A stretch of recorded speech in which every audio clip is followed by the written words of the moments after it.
this is Tip Guru 1.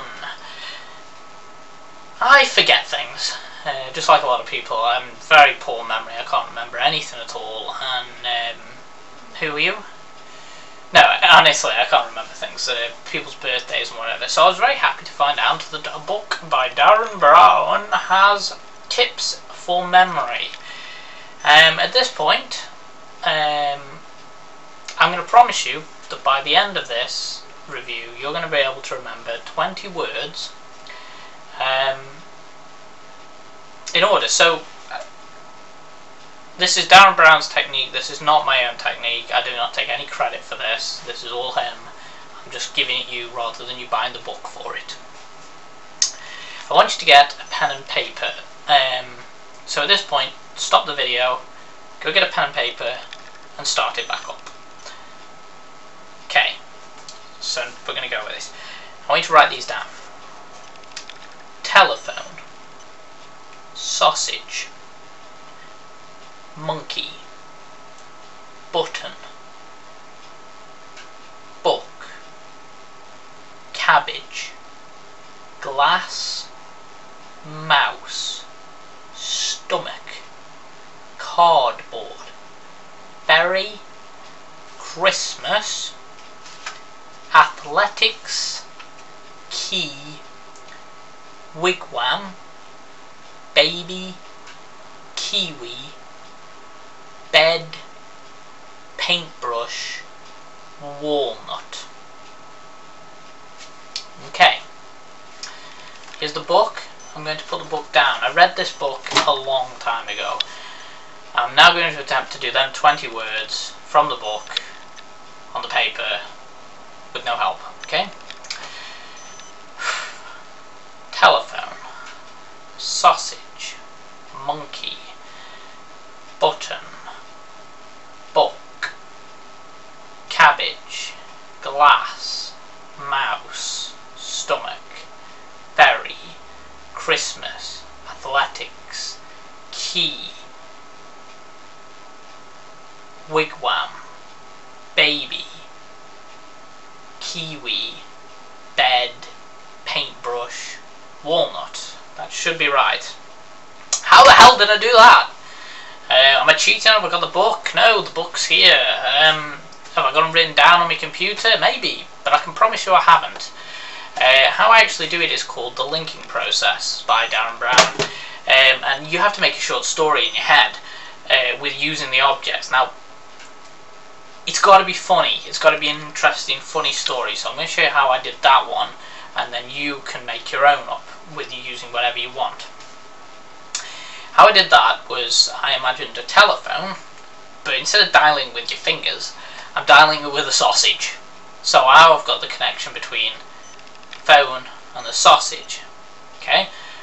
I then would turn and look at the TV, and there's a monkey program on with monkeys grilling sausages. So that's the link between the sausages and the monkeys. Then the monkey jumps out of the TV and starts doing all my buttons. So that's the link between the monkey and the buttons. From that point on, the monkey would then point over to the far side and to a book that's about buttons. Now, the buttons of the book. You're going to get the idea as I go on.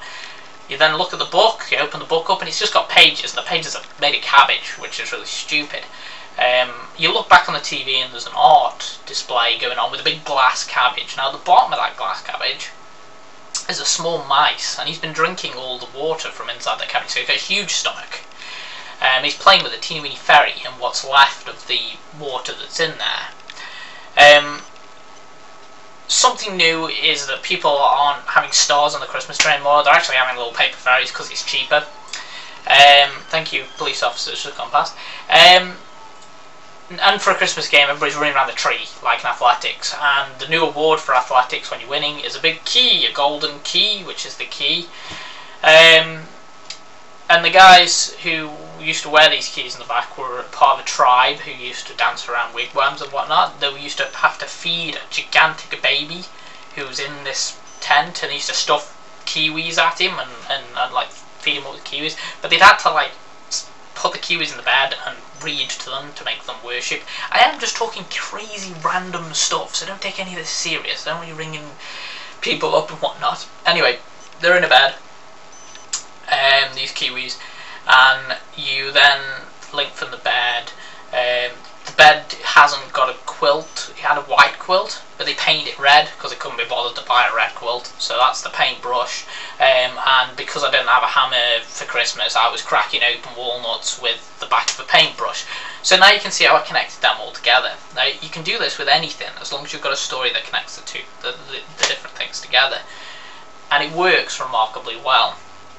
Another tip for remembering things is called the room.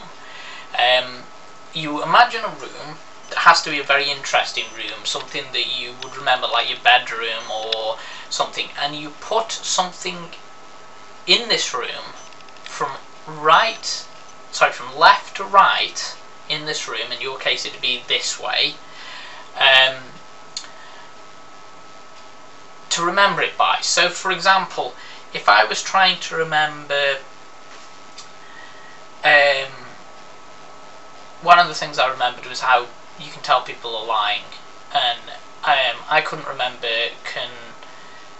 which eye place meant which different place that you look in, which is another good tip, which I'll go into later. But what you try and do is you link it. So if it was constructive memory, which basically means you're making it up, you put a construction hat in your room and you put a brain next to the construction hat, and constructive memory, and it puts it together, and it really does work. It's something that really works. If you want to hear more about what's in this book and if it's worth getting, read up on it if you want to get it. If you don't want to get it and you want to know more about it, let me know what you think. I'm going to do a few different things on book reviews and stuff that helped me when I was going through some stuff, and I'm going to go through that. Okay, so I'm going to leave it here 7 minutes. I hope it helps. I hope you can remember things, but a lot better. If it helps, tell your friends, teach them, amaze them.